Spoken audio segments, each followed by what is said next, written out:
I'll never forget the moment he walked in all swagger and no substance, a man who thought he could rewrite a company's soul without reading its code, Maxwell Granger Max. As he insisted, strode into Nexora Systems' Seattle headquarters, like he'd just bought the place, his Rolex catching the fluorescent light, his tailored suit screaming ambition. I watched from my corner of the open-plan office, arms crossed, coffee cooling in my mug. 7 years at this tech firm, and I'd seen egos come and go. But Max, he was a storm waiting to break, and I was the one he'd never see coming. I'm Penelopey Harper, 32, Director of Systems Architecture at Nexora, or at least I was. That Monday morning, I'd built the backbone of this company, a back-end infrastructure so streamlined it saved us from a failed acquisition 5 years ago. It wasn't just code. It was a patented system, my name etched in the U.S. Patent Office, a detail tucked into my employment contract like a hidden ace. I'd outlasted 2 CEOs, 3 restructurings, and a buyout that nearly gutted us. I knew the game: keep your head down, your work sharp, and your leverage quiet. But Max didn't know leverage. He didn't know me. He stood at the front of the conference room, all 6 feet of him, flashing a grin that never touched his eyes. "Call me Max," he said, voice smooth as a sales pitch. "I like things lean, fast, and efficient. We're doing great things starting now." The room clapped, a weak, obligatory sound like kids at a school assembly. I stayed silent, my pen tapping the edge of my notebook. He talked about vision and disruption, buzzwords that meant nothing without context. Nexora wasn't a startup. It was a machine, and I'd built its engine. But Max didn't care about engines. He cared about headlines. That first week was a masterclass in chaos. Max canceled our project review meetings I'd run for years to keep our systems airtight, and replaced them with vision strategy syncs that felt like TED Talks gone wrong. By Thursday, he'd fired 3 mid-level managers, 2 via email. Their desks cleared before lunch. Then he started tweaking our flagship software product. My product without a clue about its architecture. I'd designed it to be secure, scalable, a fortress of code that kept 82% of Nexora's operations humming. The previous CEO had called it my legacy, urging me to patent it. "Penelopey," he'd said, "if you leave, we'll beg you to come back." Max hadn't read that memo. He hadn't read anything. By the second week, he called me tech lead instead of my actual title, a small jab that spoke volumes. In meetings, he'd cut me off mid-sentence, his eyes sliding past me to praise junior staff for ideas I'd pitched months ago. Classic power play: demean, discredit, dismiss. I kept my cool, my voice steady, but I started documenting everything, every decision, every email. Then came Friday morning. Max strolled into my office, leaning against the doorframe like he was auditioning for a corporate drama. "Penelopey, can we talk?" he said, his tone clipped. I gestured to the chair across my desk. He didn't sit. "I'll be blunt," he said, as if honesty were a gift. "You've been here a long time, maybe too long. Things are changing, and we need people who move faster." I raised an eyebrow, letting the silence stretch. "Meaning," he continued, "I'm letting you go, effective immediately. Your position is redundant. HR has your severance paperwork." His words were so rehearsed, so smug, I almost laughed. Instead, I leaned back, studying him. He had no idea. No idea I held the patent that powered Nexora's core. No idea. One clause in my contract could stop his world cold. But I didn't say that. I smiled. Calm, deliberate. "Understood," I said, standing to offer my hand. He didn't take it, just nodded and turned away, tossing one last barb over his shoulder. "I'm not spending a dime on someone who peaked years ago." My smile didn't falter. "Good luck, Max," I said, my voice steady. He paused, thrown by my calm, then left. I packed slowly a plant I'd kept alive for years, a USB with team photos, a notebook filled with system diagrams. As I walked through the office, heads turned, some averted, others offering sympathetic nods. No one spoke. Fear spreads quietly in places like this. By the time I reached my car, my hands trembled. Not from sadness, but from adrenaline. I wasn't angry yet. I was curious. How long until they realized what they'd done? I knew the answer. Monday. The weekend after Max fired me felt like the calm before a Seattle storm heavy with the promise of chaos. I didn't tell anyone, not my brother who'd say I worked too hard, Not my best friend who'd arrive with Pinot Noir and a vendetta. Not my ex who once called me married to my code. I needed silent space to think. Friday night, I walked through Pike Place Market, past shuttered stalls and dim streetlights, the Puget Sound's chill numbing the sting of betrayal. I wasn't mourning my job at Nixora. I was mourning the insult, the arrogance of a man who'd never written a line of code, dismissing 7 years of my sweat as redundant. By Saturday morning, my mind was clear sharp as the Seattle skyline against a rare blue sky. I pulled my employment contract from a locked drawer in my apartment, its pages worn but precise. There it was in black and white, the patent for Nixora's back-end system registered under my name, Penelopey Harper, US 9347901B. A licensing agreement allowed Nixora to use it, but only with my explicit consent for renewals, updates, or scaling. That agreement expired at midnight Sunday, a detail Max hadn't bothered to check. I let out a small laugh, not from amusement, but from the sheer poetry of it. The system running 82% of Nixora's operations, scheduling CRM APIs, client portals, was mine, and they'd just fired the key holder. I spent the afternoon drafting an email, every word measured, no trace of the adrenaline pulsing through me. From my personal Gmail, I wrote to Nixora's legal department subject line, Notice of Intellectual Property Usage Expiration, Immediate Attention Required. I outlined the facts, the patent, the licensing terms, and the expiration at midnight Sunday. Without renegotiation directly with me, continued use would breach IP law, triggering legal consequences. I kept it professional, no drama signing it. Penelopey Harper, inventor, Nixora backend architecture, V23 patent US 9347901B. I CC'd the general counsel, the old CTO, and yes, Max. Then I hit send, closed my laptop, and felt the weight shift. This wasn't revenge, it was leverage I needed to move to burn off the tension coiling in my chest. I laced up my running shoes and hit the streets, a 4-mile loop through Seattle's foggy Capitol Hill, dodging early tourists and street vendors. The rhythm of my steps matched my thoughts, precise, deliberate, unstoppable. With every stride I shed the sting of Max's words, which peaked years ago, and felt my focus sharpen. I wasn't just a fired employee, I was the architect of Nixora's survival, and they were about to learn what that meant. As I slowed near my apartment, sweat mingling with the mist, I glanced at my phone. No replies yet. Good, let them sleep on it. Sunday passed quietly, my phone silent until the afternoon. Then it lit up 2 missed calls from an unknown number, a voicemail from HR asking to clarify my separation, another from legal requesting a call. Late that night, an email from Max landed, subject, urgent contract misunderstanding. His words dripped with forced calm. Penelopey, I believe there's been a miscommunication. Let's resolve this before Monday. I didn't respond. Let them walk into work tomorrow and find their systems dark. Their clients locked out, their world unraveling. I didn't want chaos for chaos's sake. I wanted respect, and if it came wrapped in panic, so be it. By Sunday night, I was ready. I sat on my couch, a cup of coffee cooling beside me. My laptop open to the patent documents. I reviewed every clause, every date, ensuring my position was ironclad. The city hummed outside my window, oblivious to the storm I'd set in motion. I wasn't angry anymore. I was focused, a programmer debugging a system, except this time the bug was Max. Tomorrow, Nixora will see what happened when you erased the person who built your foundation. I closed my eyes, the Puget Sound's distant rhythm in my ears, and waited for Monday. Monday morning broke over Seattle like a glitch in the Matrix, the city's gray skyline mirroring the chaos I knew was unfolding at Nixora Systems. I'd spent Sunday night imagining their servers, stuttering client dashboards, blank Max's smug grin unraveling.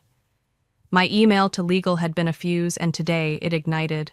I sat in my apartment, sipping black coffee, watching the clock tick toward 8 a.m., the official start of Nixora's workday. By 8:07, my inbox erupted, system, error alerts, urgent please.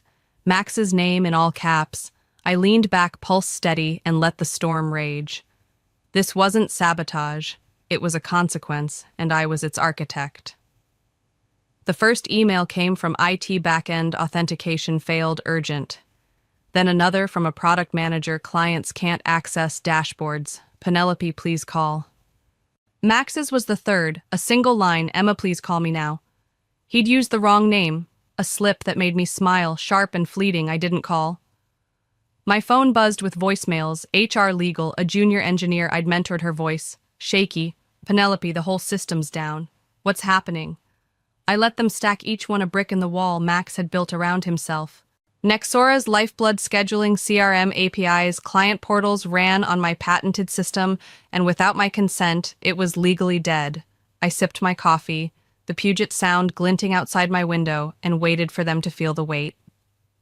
By 8:30, I was ready to step into the fire. I dressed deliberately, black blazer, crisp white shirt heels, that clicked with purpose, and drove to Nexora's downtown headquarters, a glass tower looming over Fifth Avenue. I didn't use the employee entrance, the one I'd slipped through for 7 years, with a travel mug and laptop bag.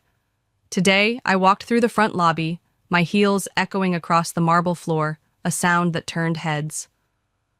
The receptionist, a young woman named Claire, blinked when she saw me. "Miss Harper." She stammered, her hand hovering over the phone. I smiled, calm as a still lake. "I have a meeting with legal." She nodded, dialing quickly, her fingers trembling just enough to betray the office's panic. The elevator ride to the 7th floor was silent, my reflection sharp in the mirrored doors. I wasn't here to beg for my job. I was here to negotiate as the patent holder, the one they couldn't erase. The legal conference room was stark, all glass and steel, with the general counsel, Mr. Whitaker, flanked by 2 associates and a senior advisor from an old merger. Max was conspicuously absent. Whitaker stood, his handshake firm, but his eyes wary. "Penelope, thank you for coming," he said, voice smooth but clipped. "We want to resolve this amicably." I took the seat at the table's far end, letting them come to me. "I'm all for clean resolutions," I replied. "I assume you've reviewed the licensing agreement." He nodded, adjusting his glasses. "Your claims are valid, the patent's yours, and the renewal expired at midnight as stated. We'd like to propose a retroactive extension, 1 year, same terms, full access." I smiled, a slow, deliberate curve. "That won't work for me." A murmur rippled through the room, the advisor scribbling furiously. "I'm not here for old terms." I continued, voice steady. "I'm here to renegotiate. Your systems are down, correct. Client platforms, internal reporting, developer access, all offline." Whitaker hesitated, then nodded. "Yes." I leaned forward, my gaze locking with his. "Then let's talk numbers. I want $12 million for the next 12 months, non-exclusive renewable quarterly full system support through me or my approved team, and a public acknowledgement of my patent and company records." The silence was thick, their faces a mix of shock and calculation. An associate cleared her throat. "That's a significant increase." I didn't blink. "It's reflective of value, something this company's forgotten how to measure. Every hour of downtime erodes client trust, your stock, and your reputation." I'd move quickly. Whitaker leaned back, exhaling. "We'll need to take this to the board." I nodded, standing. "I'll wait. But time's not your friend today." They didn't argue, their urgency palpable as I stepped into the hallway, clutching a bottle of water. My phone on silent. Max found me there, pacing near the glass-walled offices, his tie slightly askew. He froze when he saw me, his confident mask cracking. "Penelope," he said, forcing civility, "I didn't expect you here in person." I met his gaze, unflinching. "You didn't expect a lot of things, Max." He shoved his hands in his pockets, aiming for casual. "This has gone too far. We should have talked before lawyers got involved." I raised an eyebrow. "You mean, before you fired me? That was your choice based on ego, not facts. Now you're dealing with the fallout." His jaw tightened, but I pressed on. "I've documented everything, your emails, my patent, the licensing terms. I'm not here to argue, I'm here to negotiate. Let legal do their job and maybe you'll salvage yours." I turned, my heels clicking as I walked away, but not before adding, "Good luck." His pause told me he was rattled, but I didn't look back. The hallway buzzed with whispers, employees stealing glances, the air thick with the kind of fear that follows a system crash. I stood by the elevator, my heart thudding not with doubt, but with focus. I'd lit the match and Nexora was burning, but I wasn't done. This was just the beginning, and I was ready for the next move. The hallway outside Nexora's legal conference room hummed with the kind of nervous energy that follows a blackout, the air thick with whispered theories and sidelong glances. I stood by the elevator, my water bottle cool against my palm, replaying Max's faltering expression as I'd left him grasping for control. My demand $12 million quarterly renewals, public acknowledgement had landed like a shockwave, and now the board was scrambling. Seattle's skyline loomed through the glass walls, a reminder of the stakes beyond this tower. I wasn't just fighting for my patent. I was rewriting the rules of respect, and I could feel the tide turning. Back in my car, parked a block from Nexora's headquarters, I checked my phone. No new emails, but a text from Nicole, my old friend in Product Max is losing it. The whole system's still down, clients are calling non-stop, boards looped in. I smiled, not out of spite, but clarity. The system crash wasn't my doing, it was Max's ignorance, and every unanswered client call was his signature. I drove home the Puget Sound, a silver ribbon in the distance, and planned my next move. Legal could haggle, but the board held the real power, and I knew how to reach them. I'd kept the board chair's email from a cloud migration project 3 years ago, a quiet connection most had forgotten. It was time to use it. That afternoon, I sat at my kitchen table, the Seattle rain tapping my window, and composed an email to the chair. Margaret Ellison, subject, Re-System, Licensing and Leadership Oversight. My tone was surgical, no trace of the adrenaline thrumming in my veins. I outlined the patent's scope. 82% of Nexora's operations from APIs to client dashboards, and the licensing expiration Max had ignored. I detailed my termination, his failure to review IP obligations, and his attempt to spin the crisis as a miscommunication. I closed with a question sharp but respectful. If this is how your CEO handles internal assets, how will he manage regulators or partners? I attached my original licensing notice, the patent filing, and Max's dismissal email, a paper trail no one could dispute. I hit send, my breath steady, knowing this would shift the game. By evening, my phone pinged with a reply, not from Margaret, but a senior board liaison, Thomas Reed, Penelopey. Thank you for your clarity and professionalism. We take this seriously and are reviewing your documentation. We support your licensing terms and expect finalization within 48 hours. We regret the oversight of your contributions. I read it twice, the words sinking in. Not an apology, but a crack in Nexora's armor, a sign the board saw Max's failure for what it was. I leaned back, the rain's rhythm syncing with my pulse. This wasn't just about money or credit. It was about accountability, and I was closer than ever. Tuesday morning brought a new buzz. Nicole texted again. Interns are calling you. The firewall Max is telling the board you hid the license expiration. Total lie, your memos are everywhere. I laughed softly, picturing Max's frantic spin, his tailored suit, no shield against the truth. My email, CC'd to legal. Before the deadline, was a public record within Nexora's servers, a fact even the interns knew. The office Slack channels, Nicole said, were ablaze with memes comparing the shutdown to a digital Watergate. I didn't reply, but the news fueled me. Max's lies were crumbling and the board was watching. At 10 a.m. my phone rang. Margaret Ellison herself. Her voice was measured professional, but laced with urgency. Penelopey, we'd like you to join a closed board session tomorrow at 11.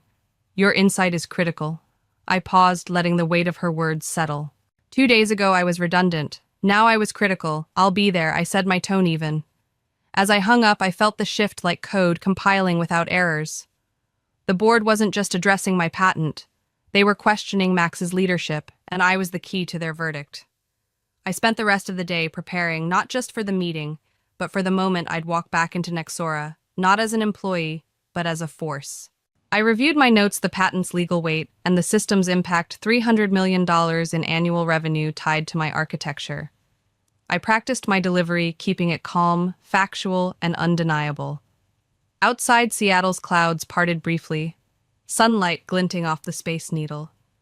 I stood at my window, heart steady, mind sharp. Max had underestimated me, but the board wouldn't. Tomorrow I'd step into their room and show them what real authority looked like. Not bluster, but proof etched in code and contract. As night fell, I sat on my couch, a glass of water in hand, the city's hum a distant pulse. The board session loomed, a chance to turn crisis into reckoning. I wasn't nervous. I was ready, my leverage as solid as the system I'd built. Max could spin his stories, but I had the truth, and it was louder than his lies. Wednesday morning dawned crisp in Seattle, the kind of day when the air feels charged like a circuit about to spark. I stood in my apartment, staring at my reflection in the mirror. Black dress-tailored blazer hair pulled back tight.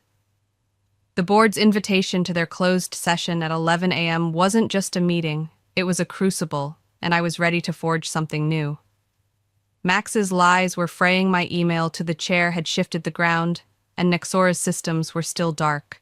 As I drove to the headquarters, the Space Needle piercing the skyline, I felt no fear. Only focus. Today I'd show them what 7 years of building their foundation meant.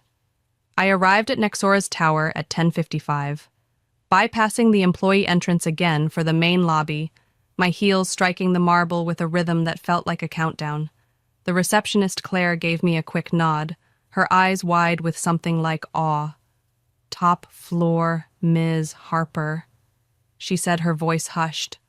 The elevator hummed as it climbed to the executive boardroom, a space I'd entered only once before, years ago, to pitch a system upgrade. Back then I'd been a shadow in the corner. Today I stepped out with purpose, my folder of notes in hand, and walked straight to the chair reserved for me. No hesitation, the boardroom was all mahogany and glass. Seattle's skyline framing the 10 members seated around the table, Margaret Ellison. The chair nodded as I entered, her expression unreadable. Max sat opposite, arms crossed, his phone, face down like a surrendered weapon. His tie was flawless, but his eyes betrayed him. Worry, not confidence. Margaret opened with formalities, her voice steady. "Penelope, thank you for joining. We've reviewed your documentation and terms. We'd like your perspective before we deliberate." I stood unfolding my notes, but not reading them, and met each board member's gaze, my voice clear as cut glass. "Leadership isn't about flash," I began. "It's about understanding the systems, technical and human, that keep a company alive." When Max arrived, he had a choice: learn or lead blindly. He chose blindness. Max shifted his jaw tight, but I pressed on. He fired me without a performance review, called my work outdated, and ignored the patent that powers your revenue. He only acted when clients couldn't log in when your stock wobbled. That's not leadership, it's damage control. I paused, letting the silence settle. I built a system to protect Nexora, but no code can shield you from a leader who doesn't value the people behind it. If your CEO can't see that, you're not just legally exposed, you're structurally flawed. The room stilled, a board member's pen, frozen mid-note. Margaret leaned forward. "If you were in Max's seat, what would you do?" I smiled faintly. Unshaken. I wouldn't be in his seat. I'd be beside someone who knows products, respects culture, and reads contracts. I'd build trust, not titles, and I'd never let ego blind me to the people who keep this company standing. A murmur rippled approval in some eyes, tension in others. Margaret cleared her throat. "Thank you, Penelope. Please wait outside." I nodded, leaving my notes on the table, and stepped into the hallway, the door clicking shut behind me. 10 minutes later, raised voices leaked through the wall, Max's sharp and defensive blaming, legal the CTO, even the weather for his oversight. I stood by a window, Seattle's ferries dotting the sound, and felt a calm certainty. His deflections were a dying signal, drowned out by my evidence. At 11:47, Margaret emerged, her face composed. "Penelope, please join us again privately." I followed her back inside. Max was gone, his chair empty. She sat folding her hands. Effective immediately. "Maxwell Granger is on administrative leave pending review. We're issuing a statement recognizing your patent and leadership in resolving this crisis." She slid a draft across the table. I read aloud, voice steady. "We acknowledge Penelopey Harper's innovation and intellectual property as vital to Nexora's success." The words hit me harder than I expected, a validation not just for me, but for every woman in tech who'd been erased. "How would you like to proceed?" Margaret asked. I leaned forward. "I've agreed to the licensing. $1, $2 million quarterly. As stated, I'll consult for 90 days to stabilize the system with no full-time return. And I want a framework to protect employees, IP reviews during transitions, whistleblower channels, mentorship for junior staff." She nodded. "Consider it. Done." As I stood, she added, "Penelope, You didn't just save the system, you saved us. I walked out, the weight of days lifting, not gone, but lighter, like a program finally debugged. In the hallway, Nicole waited, her grin wide. He's suspended, she whispered. I nodded. For now, it's a start. She laughed, eyes bright. You're a legend, Pen. I smiled, glancing at the office beyond, where employees moved with a new energy, fear, giving way to possibility. The boardroom had been my stage, but this, the shift in the air, the truth laid bare, was my victory. I wasn't done yet. I'd consult, I'd protect, and I'd make sure no one else was dismissed, like I'd been. As I stepped into the elevator, Seattle's skyline gleaming, I knew this wasn't the end. It was a reckoning, and I was its author. The air in Nexora's Seattle headquarters felt different by Friday, like a server room after a reboot, quiet but alive with new signals. At 2:03 p.m., the internal announcement went live, a digital thunderclap. Max Granger suspended pending investigation. Penelopey Harper, architect of the core system, formally recognized. I stood outside the building, watching employees stream out their cautious smiles and quick nods. A silent chorus of change. I didn't crave their applause. I craved the shift, a culture where competence couldn't be erased by ego. As I drove home, the Puget Sound shimmering under a rare sun, I felt the pieces of my fight settling not into closure, but into purpose. The following Monday, I met with Nexora's legal team, not to douse fires, but to build safeguards. I proposed a framework, mandatory IP audits during leadership changes, anonymous reporting channels tied to the board, and a mentorship program to empower junior engineers to claim their work. They agreed, their pens moving as fast as my words. I signed a 90-day consulting contract. My terms clear, autonomy, no full-time tether. The office buzzed with whispers of my return, but I was no longer theirs. I was mine, a truth carved in the code I'd protected. Weeks later, outside a meeting, a young intern approached, her glasses slipping down her nose. Ms. Harper, she asked, voice tentative. You're why I spoke up in a code review yesterday. Everyone's talking about you in Slack. I smiled, genuine warmth breaking through my reserve. Don't stop speaking, I told her. Your voice is your patent. She beamed, jogging off, and I stood there, struck by a feeling deeper than pride legacy. I'd built more than a system. I'd lit a spark for those who'd come after. That weekend, I took a train to Portland, the Cascades blurring past my phone off for the first time in months. In a quiet car, I journaled. I didn't fight for power. I fought for a place where worth isn't negotiable. News trickled in. Max's suspension became permanent. Nexora's training now included IP awareness, and credit was woven into milestones. I started my consulting firm in Seattle, selecting clients who valued systems that lasted and people who built them. A letter from Margaret arrived, handwritten. Penelopey, you redefined authority by standing firm. I tucked it away, a reminder of the table I'd built, not begged for. To anyone sidelined, labeled difficult for knowing their value, I say this. You don't need to roar. You need to stand unshaken. Your truth sharper than any dismissal. When they try to silence you, they hand you the match. Light it and let your work burn bright. Mine did, and Seattle's skyline glittering as I returned was proof, my name, my system, my story etched where no one could erase it.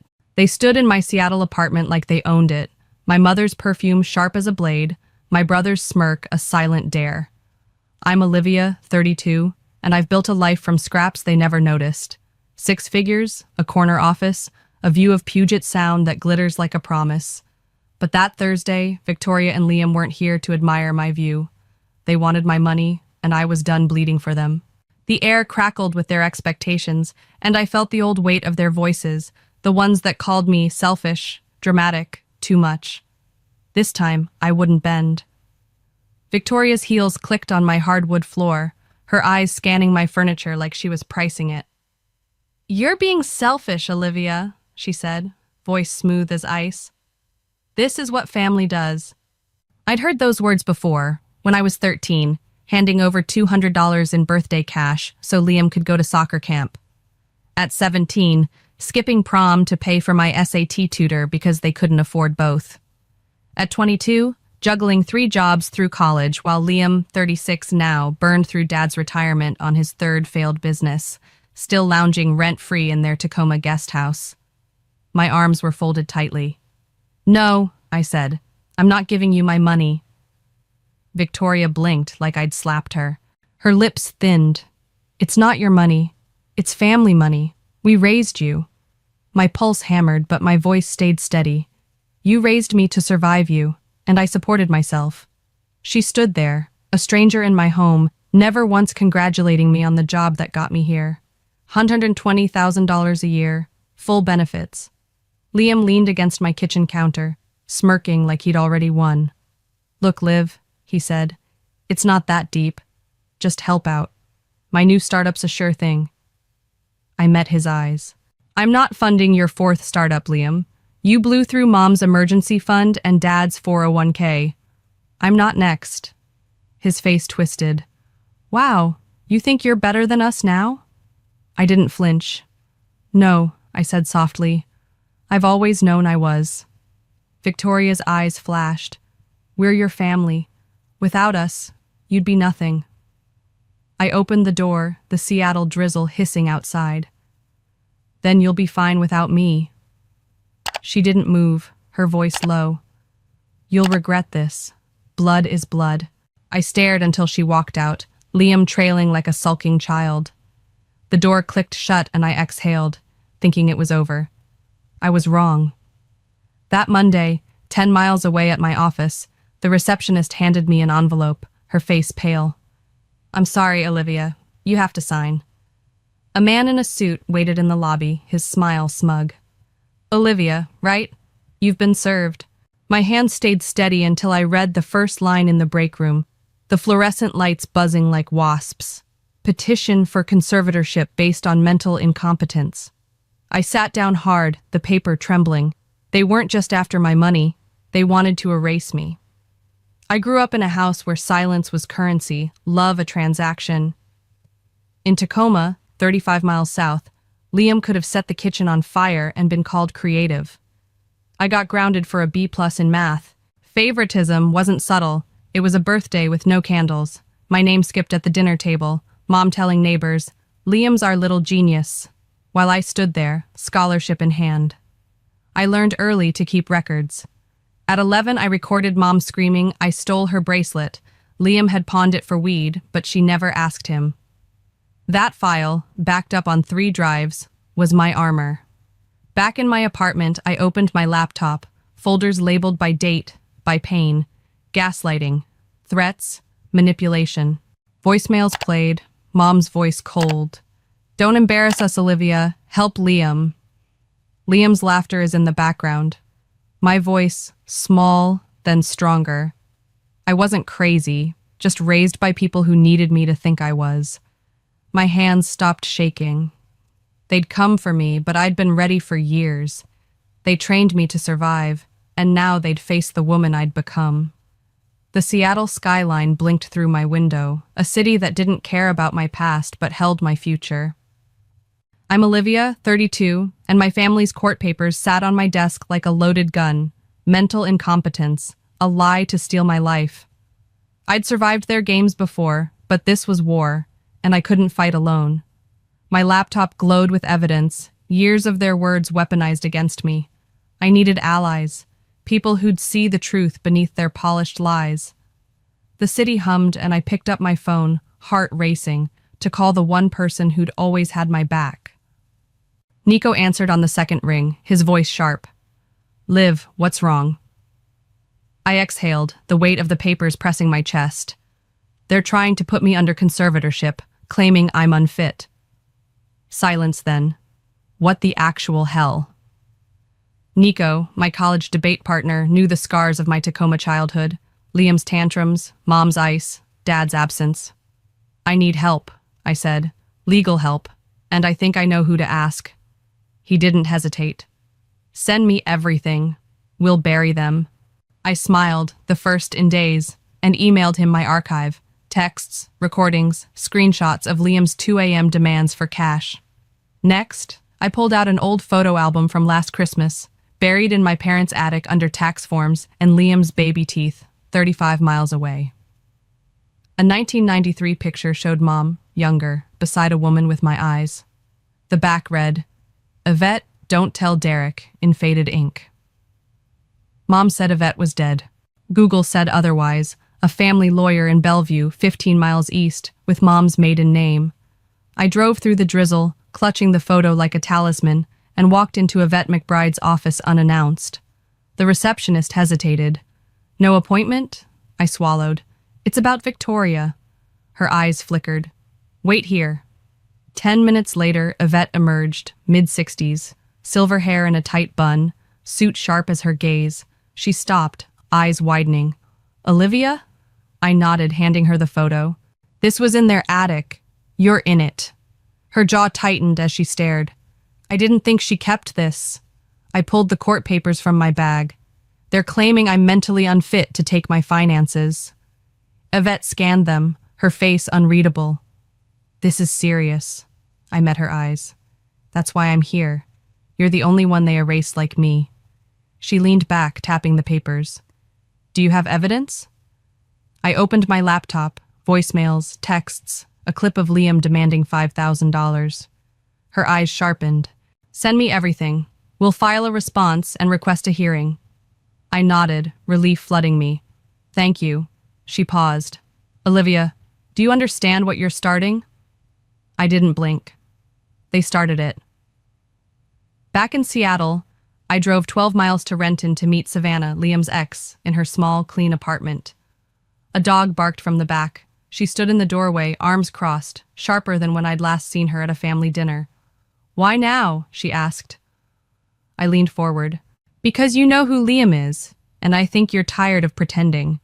She studied me, then stepped aside. 5 minutes. Inside, she tossed a hoodie over laundry and sat, legs bouncing. "He drained our joint account," she said it was a business emergency, bought a drone and a PS5. I nodded. "Sounds like him," she scoffed. "He said I was lucky to be with him, that my job didn't matter because he'd be a millionaire by 30. He's 36. I opened my audio app. "Can I record?" She hesitated, then nodded. "Only if you protect me from court," I promised to try, hitting record. She took a breath. "Thanksgiving 2 years ago at your parents'. Liam was drunk, yelling about your promotion, how you thought you were better. My phone was in the baby's room, monitor on. It caught everything." My eyes widened. "You have it?" She handed me a flash drive, her fingers cold. "There's more. Your mom told me you were unstable, had episodes. Said if Liam needed to protect the family, they had ways to handle you." My stomach twisted. "She said that to you?" Savannah nodded. "I didn't believe her until I saw how they treated you." I left with the flash drive, its weight heavier than its size. Back home, Nico sat on my floor, laptop open, sorting files. "This voicemail," he said, "where your mom says, 'You're just like your aunt, always ruining everything.' It's gold. Proves she knows Yvette exists." I pulled out a USB drive. "This has the 2018 Christmas recording, Liam calling me a parasite for not paying his car loan." Nico whistled. "Your family's a mess." I stared at my screen, folders labeled threats, manipulation. "You've only seen the highlights." He looked up. "You okay?" I didn't know, but I was ready. They thought I was a ghost. I'd show them I was fired. The Bellevue law office smelled of leather and old books, a world away from the Tacoma house where I'd learned to hide my voice.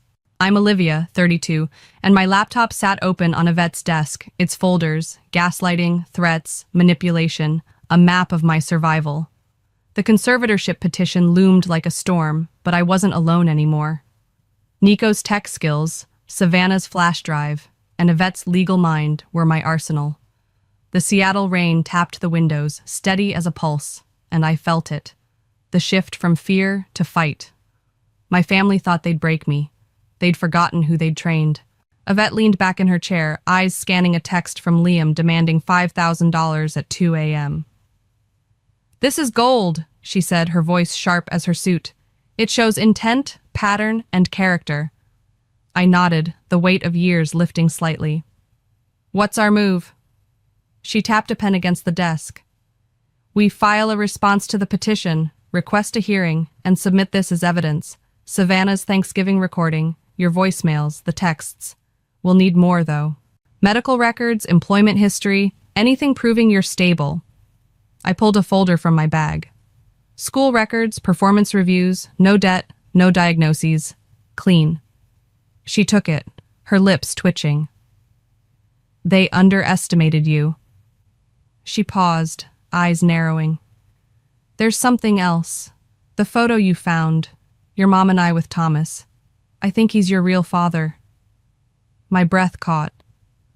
You're sure? She shook her head. Not yet.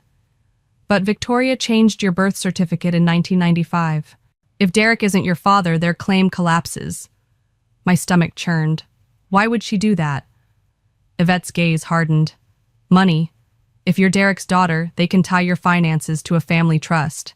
If not, they have no standing. I swallowed. Let's get a DNA test, quietly. She nodded, already in motion. Results in a week.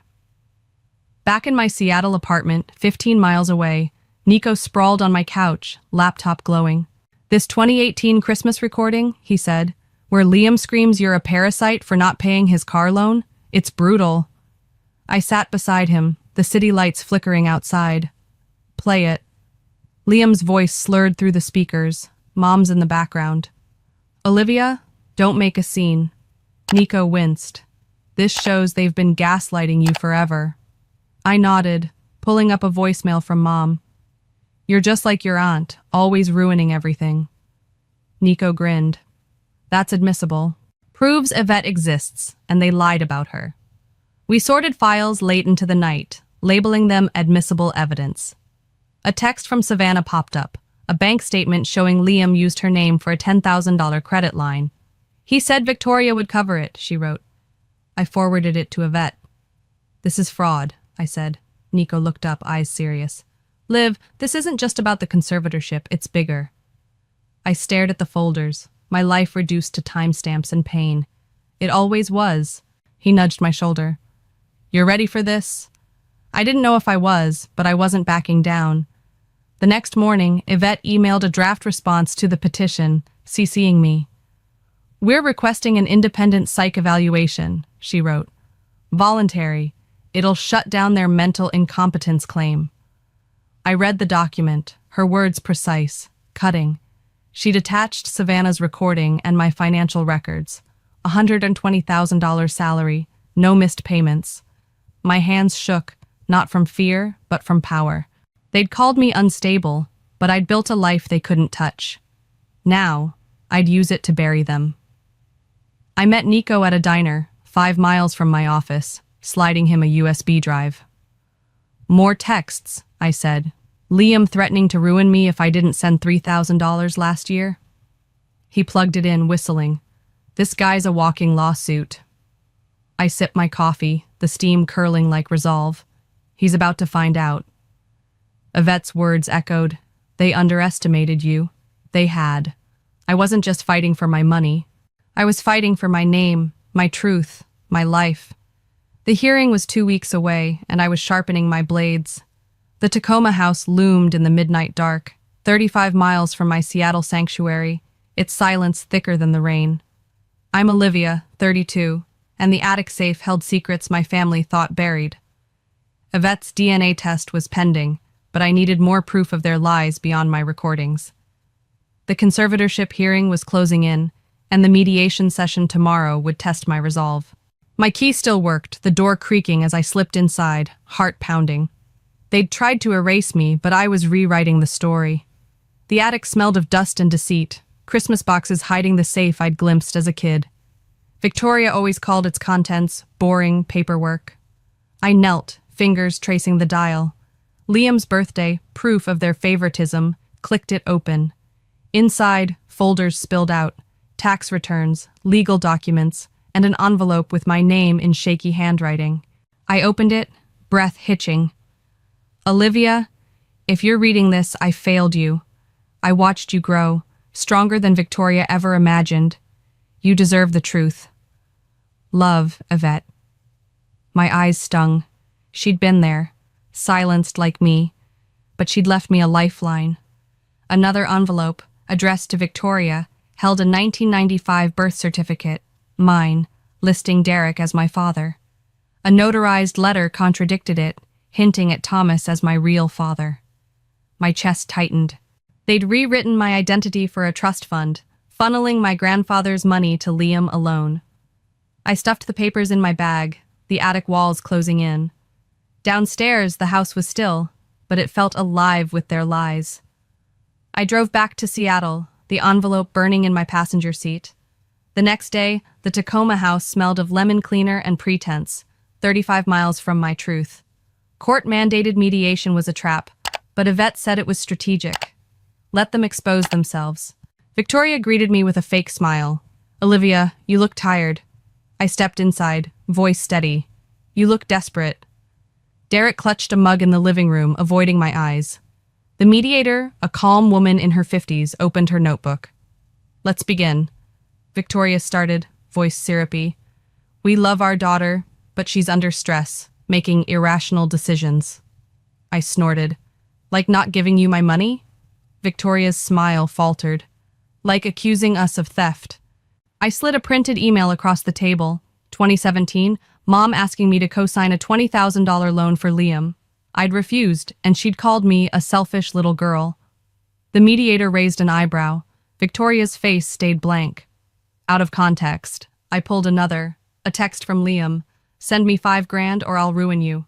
Derek finally spoke, his voice weak. "Olivia, you're blowing this out of proportion." I turned to him, the photo of Thomas in my bag like a grenade. "Did you know I'm not your daughter?" Silence swallowed the room. Victoria's face went white. Derek blinked. "What?" I pressed on. "Mom had an affair with Thomas when I was conceived. You changed my birth certificate to tie me to the family trust, then funneled it all to Liam." Victoria stood, voice shrill. "This is ridiculous." The mediator cleared her throat. "Let's pause." I shook my head.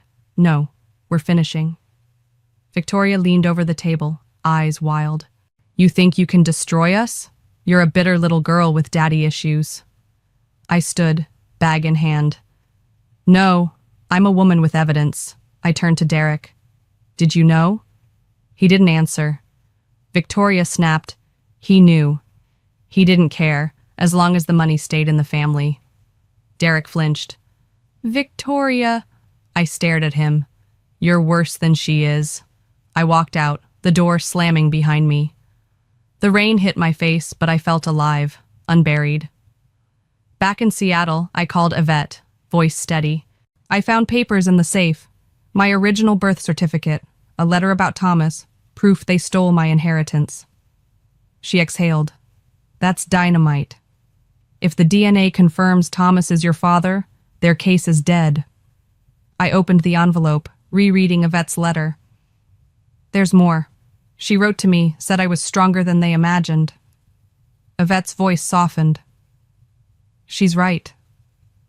I hung up, staring at the city lights. They'd built a cage around me, but I'd found the key. The hearing was days away, and I wasn't just fighting for my money. I was fighting for my blood, my name, my truth. The King County Courthouse in Seattle smelled of polished wood and nerves, its high ceilings echoing whispers of justice. I'm Olivia, 32, and today, my family's lies would face the fire I'd kindled with years of evidence. The conservatorship petition was a noose they'd tied, but Yvette's strategy, Savannah's recording, and the attic's secrets, my birth certificate, Yvette's letter, were my blades. Nico sat beside me, his hand steady on a water bottle, while Savannah nodded from the gallery, her presence a quiet vow. The gavel's echo called us to stand, and I breathed deep, ready to burn their empire down. Judge Ree, tall and unsmiling, scanned the room, her eyes sharp as scalpels. My parents and Liam sat across the aisle, dressed like a family Christmas card. Victoria in pearls, Liam in a pressed suit, Derek's gaze fixed on the floor. Their lawyer, Carson, rose, all smug polish. "Your Honor, the Hayes family seeks conservatorship out of concern for Olivia's mental well-being. She's shown erratic, paranoid behavior, isolating herself and making reckless financial decisions. I nearly laughed. Yvette stood, voice calm but lethal. Objection. No medical evidence, police reports, or financial instability supports this. My client earns $120,000 annually with a flawless record. Judge Ree nodded. Sustained. Stick to facts, Mr. Carson. Carson cleared his throat. We have statements from family detailing emotional outbursts. Liam took the stand, swaggering like he owned the room. Olivia's been off, he said, feigning concern. She cut us off for no reason, accused Mom of stealing. Insane stuff. She's always been emotional, like screaming over a phone charger. My fist clenched under the table. Yvette whispered, "Let him lie." Carson smiled. Is she financially irresponsible? Liam leaned forward. She bought a $2,000 couch while we're struggling. Yvette rose. Objection. Her income supports that purchase. The family's struggles stem from Liam's failed businesses. Judge Ree's eyes narrowed. Move on. Victoria took the stand, her gaze piercing me. Olivia's always been sensitive, she said, voice dripping with pity. We tried to help, but she pushes us away, thinks we're out to get her. Yvette stood, handing a flash drive to the bailiff. Exhibit A, Your Honor. The Thanksgiving recording played, Liam's voice slurring. She thinks she's better than me. That money should have been mine. I'll make her life hell. Victoria's voice followed. Don't provoke him, Olivia. The courtroom went silent. Judge Ree looked at Victoria. Is this your voice? Her jaw tightened. Out of context. Yvette smiled. We have the full 37 minutes, Your Honor. The judge waved it off. Enough for now. Savannah testified next, her voice steady despite her small frame. Liam used my name for a $10,000 credit line, she said. When I confronted him, Victoria said it was just paperwork, told me to stop being dramatic. Judge Ree leaned forward. Did Victoria know it was fraud? Savannah nodded. Yes. Gasps rippled through the gallery. Yvette submitted the audio as evidence of manipulation. Nico followed, laptop open. This transaction log, he said, shows Liam transferred $15,000 to a fake LLC. The account traces to Victoria's name. Judge Ree raised an eyebrow. You're alleging fraud? Nico nodded. Yes, Your Honor. The judge turned to me. Miss Olivia, would you like to speak? I stood, heart pounding, and walked to the stand, facing Victoria. For years, I thought I was crazy, too sensitive, too dramatic. But I wasn't. It was inconvenient. I didn't fit your family myth. I turned to Judge Ree. I've worked since 15, paid for college, never asked for a cent. When I built something, they wanted it. When I said no, they called me insane. Carson rose. Objection. Judge Ree cut him off. Sit down. Yvette approached the bench, a sealed envelope in hand. Your Honor, DNA results confirm Olivia is not Derek's daughter, invalidating the petitioner's legal standing. Victoria stood, chair screeching. This is slander! Yvette didn't flinch. This is science. You forged her birth certificate, funneled trust money to Liam, and lied to this court. Derek's voice broke through. You told me she was mine. Victoria snapped. You knew it didn't matter. Judge Ree opened the envelope, her eyes scanning. We'll reconvene in 3 days. I'm blocking petitioner's access to Olivia's accounts. The gavel banged. Outside, Victoria grabbed my arm. What are you doing? I shook her off. You should have left me alone. Liam stepped forward, eyes wild.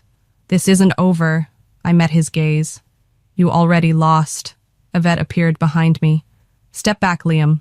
He retreated, and I walked away, the Seattle skyline sharp against the dusk. They'd tried to cage me, but I'd shattered the bars. The Seattle dusk painted my balcony in gold, a city that held my scars and my strength. I'm Olivia, 32, and the courtroom victory was mine. Conservatorship denied, my family's fraud exposed, their empire crumbling under the weight of truth. But justice wasn't clean. It left a hollow ache, the ghost of a family I'd never had. Yvette's office, 15 miles away in Bellevue, held the final papers, and my apartment was stacked with donation boxes, shedding the skin of a life built to survive them. I wasn't just free. I was becoming. In Yvette's office, she poured 2 glasses of wine, the leather chairs creaking as we sat. To the end of the worst chapter, she said, handing me a folder. Damages, restitution, a state apology for mishandling the filing. I flipped through hundreds of thousands in awards. This is a lot, I said. She smiled. You earned every penny. I traced the folder's edge, thinking of her letter from the attic. Why did you write to me? Her eyes softened. I knew you'd need the truth, not from a judge, but from someone who's been erased like you. I raised my glass. To the next chapter. Back home, Nico arrived with takeout, eyeing the donation boxes, old awards, photos, journals too painful to reread. You sure about letting this go? He asked. I taped a box shut. It's not who I am anymore. He grinned, setting down lo mein. You could write a book. People would eat it up. I laughed, the idea sparking. At my desk, I opened a notebook, writing, This is not about revenge. This is about reclamation. Nico peered over. That's your title? I smiled. Working on it. The cemetery, 20 miles outside Seattle, was quiet, the gray sky heavy with unsaid words. Thomas Reeves' headstone stood modest, leaves dusting its base. I crouched, wiping them away. I don't know if you knew me, I whispered, placing a copy of the DNA results down. But I know you now. Footsteps crunched behind me. Yvette, holding 2 coffees, handed me one. Didn't think you'd come, I said. She nodded at the stone. I owed him. And you. We stood, sipping in silence. I started the scholarship fund, I said, in his name, for kids invisible in their homes. She smiled. He'd have loved that. I looked at her. Would he have loved me? Her answer was instant, without question. Weeks later, in a grocery store parking lot, Victoria's voice stopped me. Olivia. She sat in her car, older, guilt-carving lines in her face. I didn't know how to love you, she said. I turned, steady. You weren't keeping me safe. You kept me small. Her eyes glistened. Do you hate me? I held her gaze. No, but I don't forgive you. Not yet. She nodded, and I walked away, her window rolling up like a curtain falling. That night, on my balcony with Yvette and Nico, the city lights pulsed below. We passed a wine bottle, the air crisp. Justice feels messier than I thought, I said. Yvette chuckled. It always is. Nico leaned back. You lost the illusion. That's the hard part. I nodded, pulling out a document. Name change approval, Olivia Reeves. I gained this, I said. My name, all of it. Yvette raised her glass. To Olivia Reeves. Nico clinked mine. To truth. The glasses rang, and for the first time, I wasn't surviving. I was living. My phone buzzed, an unknown number. You think this is over? I stared, then blocked it. The DA had called earlier. Liam faced wire fraud charges, Victoria perjury. If they came again, I was ready. The next morning, I added to my notebook, words flowing like a river. I didn't burn their empire for revenge. I did it to reclaim the girl they tried to erase, to build a legacy for others like her, and to live as Olivia Reeves, unapologetically mine.